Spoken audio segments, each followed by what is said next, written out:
naganap daw na robbery. Ang mga suspect, mga babaeng naka-costume na Santa Claus. Nangamas ko po! Pinasuot sa inyo to? Oo. Ano po ba yung mga nakuha nila sa inyo? Mga alas po. Sir, mabuti pa magtawag tayo sa mga pawn shop. Baka sakaling doon na ibenta yung mga ninakaw. Thank you po. Bakit ba pag pinakawag ka sa kabila, kanya-kanya lalapitan nyo?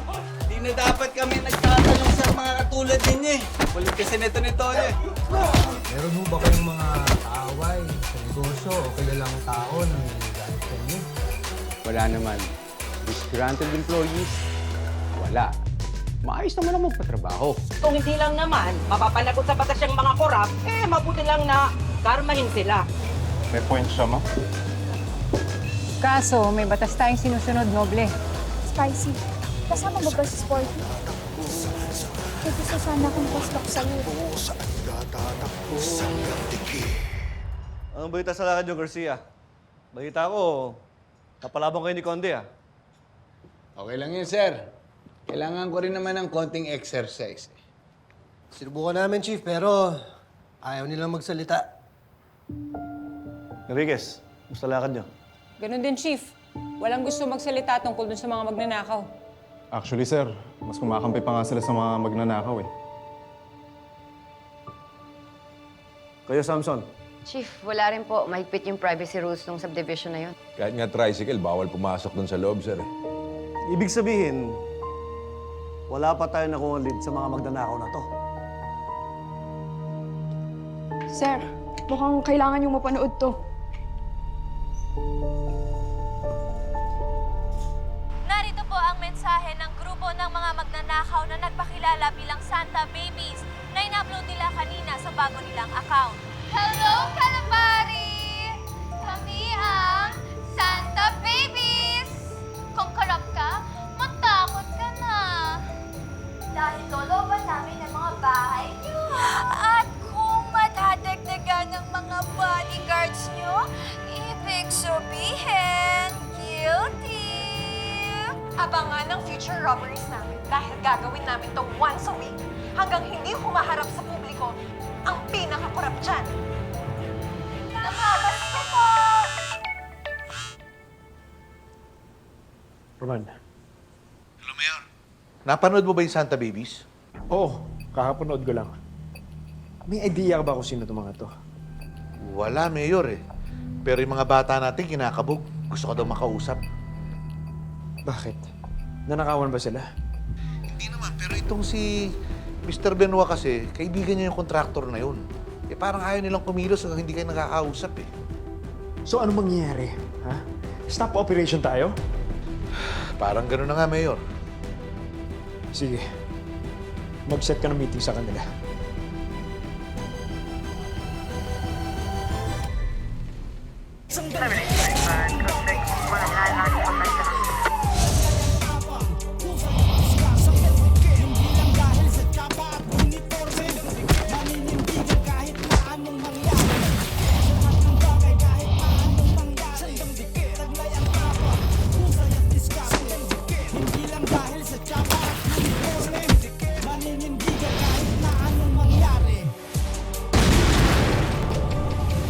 Tsaka, sir, basahin yung mga comment.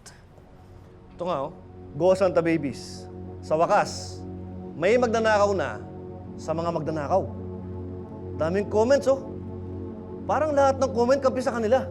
Lalo tayong mahirapan kausapin yung mga tao niyan. Dahil dito sa nilabas silang video na to. Tsaka delikado rin yung ginagawa ng mga Santa Babies na yan, ha? Oo, sir. Kakaroon sila ng mga target sa mga likod nila. Tama kayo. Lalo na ngayon, nag-announce sila ng all-out war sa mga korap. Sigurado ko, hahanapin sila ng mga to. Pero Chief, kung iisipin natin, maganda yung ginagawa nila kasi nahuhuli mga korap. Baka ginagawa lang nilang excuse para magnakaw. Kung ano man yan, kailangan natin sila mahuli bago pa sila mapagbiktima ulit. Yun ang mission natin ngayon. Yes, sir. First off, Mayor, Glenn, itong nangyari kay Beatrice Robinson, di ba to may kinalaman sa Santa Babies? No, absolutely not. Separate police operation ang nangyari dito. Mayor, sino nakahawak ng pera natin ngayon? Naghahanap pa kami. Kung meron kayong mapavouch, Let's hear them. Mahirap mag-invite ngayon sa business natin. Lalo kung ganyang may kumakalat na mga Santa Babies. Ito yung pinaka-worry ko nang ipahawak sa amin ang majority ng operations. Ang lagay, kami lang tatargetin ng mga pulis at ng mga ganitong vigilante acts. Kaya nga, Mayor. Ano bang plano natin dito? Ha? Kasi ako, nagdagdag na ako ng security sa mga properties ko. Kasi hindi natin alam, di ba? Glenn, hindi ito biro. Nakausap ko mismo si Mr. Mapalad. Organize yung mga babae. Ibig sabihin, may financier sila. And they're not bluffing. Look, I understand na ito talaga yung pinaka-malaking problema natin sa ngayon. If these Santa Babies touch our businesses, the whole house of cards crumble down. At hindi ko hahayaan mangyari yun. Not after everything that I've worked so hard for and everything that I've accomplished. So, anong plano? Glenn?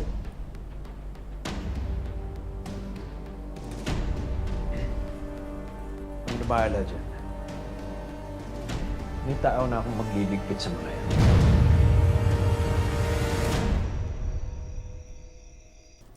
Kakain na! La, ito na yung Uy, kanin. favorite ko yan! Oh my God, Langka! Ay, itong mga to, hindi man lang tumulong maghain. Bobby, pagod naman kami. Galing kaming outreach. Oo nga. Eh, sama ka sa amin next time, next week. Aba, mukhang malaki-laki budget natin ngayong Pasko ah. Ah, syempre! Natuwa sa amin yung sponsor, si Mrs. Scudero. Ay, oo, tatanggi ka pa ba? Syempre, hindi na, no? Yes! Eto na ang masarap na ulam. Wow! Okay na, Lola. Ay, nako. Apo, masarap yan kung may soft drinks. Aray! Oh! Sakit ng katawan ko. Oo, yung sakit Arte? Napagod ako kanina. Arte nyo. Apo, soft drinks. Oo, grabe, oh. Sige po, ako na po bibili. Kayo ah. Dalawang litro.